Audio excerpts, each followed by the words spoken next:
कैसे हैं मेरे प्यारे बच्चों, मेरे अभिभावक महोदय, सभी लोगों को प्रणाम नमस्कार। और आज मैं आपके सामने फिर एक क्लास का शुरुआत करने जा रहा हूं नए सेशन में। वैसे तो मैं पहले भी क्लास दिया हूं और मेरे YouTube चैनल @राजीव रंजन झा 9753 को आप देख सकते हैं। उस पर बहुत सारे वीडियो मैं देता रहता हूं, जिसमें जीके जीएस के से संबंधित, जनरल नॉलेज, कॉम्पिटिटिव एग्जाम्स की तैयारी से संबंधित भी मैं वीडियो दे रहा हूं। तो इसको आप ज़्यादा से ज़्यादा देखें और लाभ उठाने का प्रयास करें। चलिए, मैं नए सेशन का शुरुआत आज से कर रहा हूं अपने YouTube चैनल के माध्यम से। और जो बच्चे 9 से 10 में आए हैं उनके लिए ये मैं वीडियो आज दे रहा हूं, जिसमें class 10th civics chapter 1 power sharing का आज मैं एक्सप्लेनेशन डिटेल देने जा रहा हूं बच्चों। तो आप इसे सुनेंगे। मैं हिंदी में इसे देने का प्रयास करता हूं, जिससे ज़्यादा से ज़्यादा बच्चे समझ पाएंगे, चाहे वो बिहार बोर्ड का हो, सीबीएसई का हो, दोनों बच्चे सुनकर लाभान्वित हो सकते हैं। चलिए बच्चों, मेरे चैनल को ज़्यादा से ज़्यादा सब्सक्राइब करें। मैं आज आपको पावर शेयरिंग समझाता हूं बच्चों। जो पावर शेयरिंग क्या होता है, तो पावर शेयरिंग का मतलब है बच्चों सत्ता की साझेदारी। हिंदी में इसको हम लोग समझते हैं। तो सत्ता की साझेदारी हम लोग कैसे कर सकते हैं, ठीक है। तो इसके लिए पावर शेयरिंग का एक परिभाषा दिया है, जो कि काफ़ी उपयुक्त और काफ़ी सरल है। मैं इसे आपको बताता हूं बच्चों कि what is power sharing. Power sharing क्या है। तो पावर शेयरिंग को डिफाइन करते हुए बताया गया कि it is distribution of power. Power sharing means distribution of power among the organs of the government such as the legislature, executive and judiciary. This is the definition of power sharing. Let me discuss about the legislature, executive and judiciary part. अब इसके बारे में हम लोग जो है इस पर चर्चा करेंगे कि पहले तो मैं बताया कि पावर शेयरिंग क्या होता है। तो पावर शेयरिंग का मतलब है distribution of power among different organs of the government. और वो ऑर्गन्स कौन कौन से हैं सरकार के, तो वो है आपका लेजिस्लेचर, एग्जीक्यूटिव एंड जुडिशियरी। अब हम लोग लेजिस्लेचर, एग्जीक्यूटिव और जुडिशियरी पार्ट को अच्छे से समझते हैं बच्चों। तो लेजिस्लेचर को हिंदी में हम लोग विधायिका कहते हैं। इसके बाद एग्जीक्यूटिव की बारी आती है, तो एग्जीक्यूटिव को हम लोग कहते हैं क्या, कार्यपालिका, है ना। तो इसमें एग्जीक्यूटिव जो है वो इम्प्लीमेंट करता है, मतलब जो कार्य हमारे पास है उसको इम्प्लीमेंटेशन का काम एग्जीक्यूटिव के पास है। तो पहला हो गया लेजिस्लेचर, जिसको विधायिका कहेंगे, एग्जीक्यूटिव कार्यपालिका कहेंगे, और जुडिशियरी जिसको हम लोग न्यायपालिका का संज्ञा देते हैं बच्चों। तो ये तीन जो है ऑर्गन्स है, जो कि क्या कहते हैं, किसका ऑर्गन, पावर शेयरिंग का और हमारे कॉन्स्टिट्यूशन का। तो कॉन्स्टिट्यूशन के तीन ऑर्गन्स हो गए हैं बच्चों। वो क्या, उनको मैं बताया, आप इसको याद करते चलें। पहला लेजिस्लेचर, एग्जीक्यूटिव और तीसरा है जुडिशियरी। अब लेजिस्लेचर को मैं क्या बताया आपको, आप इसको फ्लो चार्ट में भी आप अपना बना सकते हैं। जैसे जैसे मैं बोल रहा हूं उसको फ्लो चार्ट में बनाइए। पहले ऊपर में पावर शेयरिंग लिख लीजिए, फिर उसके नीचे उसका डिफिनीशन लिखिए, जिसमें लिखेंगे आप कि power sharing means distribution of power among the organs of the government such as the legislature, executive and judiciary. ये डिफिनीशन हो गया। इसके बाद अब लेजिस्लेचर लिखें, उसके नीचे डैश लगाएं और लेजिस्लेचर का लिखें example MPs and MLA. It means in our country legislature is divided into two parts, MPs and MLA. MP का फुल फॉर्म होता है मेंबर ऑफ पार्लियामेंट, जबकि MLA का फुल फॉर्म होता है मेंबर ऑफ लेजिस्लेटिव असेंबली। अब यहाँ पर बात आती है कि लेजिस्लेचर का जब हम विस्तृत रूप में जाते हैं बच्चों, तो लेजिस्लेचर का सेंट्रल लेवल गवर्नमेंट में जो है वह पार्लियामेंट सिस्टम के माध्यम से जब हम समझते हैं, तो इसमें आता है कि हमारे कंट्री में पार्लियामेंट में दो हाउसेज हैं, जिसमें पहला है लोकसभा, दूसरा राज्यसभा। तो लोकसभा को हम लोग लोअर हाउस कहते हैं, जबकि राज्यसभा को अपर हाउस का नाम दिया जाता है। अब इसमें मेंबर्स कितने होते हैं इसकी चर्चा हम लोग कर लें। तो लोकसभा में अभी हमारे लोकसभा में वर्तमान जो मेंबर्स हैं, एमपीज हैं, उनकी संख्या 543 है, जबकि राज्यसभा में सदस्यों की संख्या 245 का है बच्चों। तो ये हमारा विश्लेषण हो गया किसके बारे में, लोकसभा के बारे में।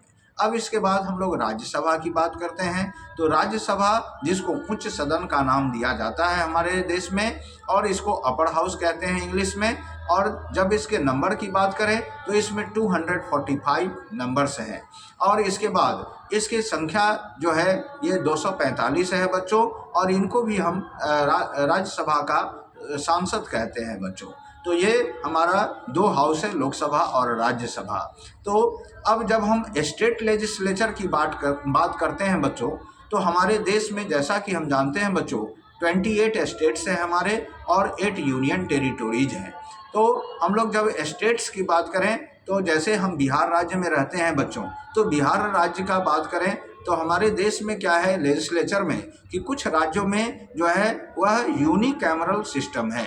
आपको मैं बता दूं बच्चों को, यूनिकैमरल का मतलब होता है एक संसदीय प्रणाली, मतलब एक सभा के द्वारा चलने वाला सिस्टम। तो ऐसे कुछ राज्य हैं हमारे देश में जहां सिर्फ एक ही सभा है, एक ही सदन है। जबकि हमारे बिहार राज्य में, जहां से हम लोग बिलोंग करते हैं बच्चों, तो बिहार राज्य में जो है वह, मैं बिहार राज्य से हूं बच्चों इसलिए मैं बिहार की बात कर रहा हूं, अन्य राज्यों की भी बात है तो मैं बिहार का उदाहरण दे रहा हूं आपको। तो बिहार में 2 सदन हैं जिसको हम लोग बाईकैमरल कहते हैं। तो बाईकैमरल होने के कारण बिहार राज्य में 2 सदन है जिसका नाम है, पहला विधानसभा, दूसरा विधान परिषद। विधानसभा में जो हमारे सदस्य हैं वो 243 हैं, जबकि विधान परिषद में 75 मेंबर्स जो है वो अभी तक बैठने की व्यवस्था है। जबकि विधायक जो होते हैं उनको एमएलए कहा जाता है स्टेट लेजिस्लेचर में, यानी राज्य विधानसभा में। बिहार में जो विधायक हैं उनको हम लोग किसको कहते हैं, यानी एमएलए कहते हैं। वो हो गए विधानसभा के सदस्य। और एमएलसी जो होते हैं वो विधान परिषद के सदस्य कहलाते हैं बच्चों। तो ये आपका रहा स्टेट लेजिस्लेचर। तो हमारे यहाँ स्टेट लेजिस्लेचर में कैसी व्यवस्था है, बाईकैमरल सिस्टम है, जबकि कुछ राज्यों में यूनिकैमरल सिस्टम चलता है। तो ये तो थे बच्चों हमारे ऑर्गन्स की बात मैं कर रहा था लेजिस्लेचर का। इसके बाद एग्जीक्यूटिव की बात कर लें तो एग्जीक्यूटिव्स की बात करें तो इसमें भी 2 तरह के एग्जीक्यूटिव हमारे देश में पाए जाते हैं, जिसमें पहला एग्जीक्यूटिव को हम लोग परमानेंट कहते हैं और दूसरे को टेम्पररी एग्जीक्यूटिव्स कहा जाता है। अब परमानेंट एग्जीक्यूटिव क्या होगा आप पूछेंगे, तो मैं बताता हूं बच्चों कि परमानेंट एग्जीक्यूटिव का मतलब है कि हमारे देश में जितने भी गवर्नमेंट ऑफिसेज हैं, जितने भी सरकारी कार्यालय हैं, उसमें सरकार के द्वारा रिक्रूट होकर आने वाले जितने भी कर्मचारी होते हैं, स्टाफ होते हैं, आईएएस आईपीएस होते हैं, वो सभी परमानेंट एग्जीक्यूटिव कहलाते हैं। जबकि टेम्पररी एग्जीक्यूटिव का मतलब है कि हमारे जो मिनिस्टर्स हैं, चाहे वह केंद्र सरकार के मंत्री हो या राज्य सरकार में मंत्री हो, उन सभी को हम लोग टेम्पररी एग्जीक्यूटिव का नाम देते हैं। तो ये तो हो गया एग्जीक्यूटिव के बारे में। इसके बाद जुडिशियरी तो आप जानते ही होंगे कि हमारे देश में जुडिशियरी सिस्टम है जो कि एक मजबूत व्यवस्था है। इसमें 3 लेवल है जुडिशियरी का, 3 लेवल्स है बच्चों।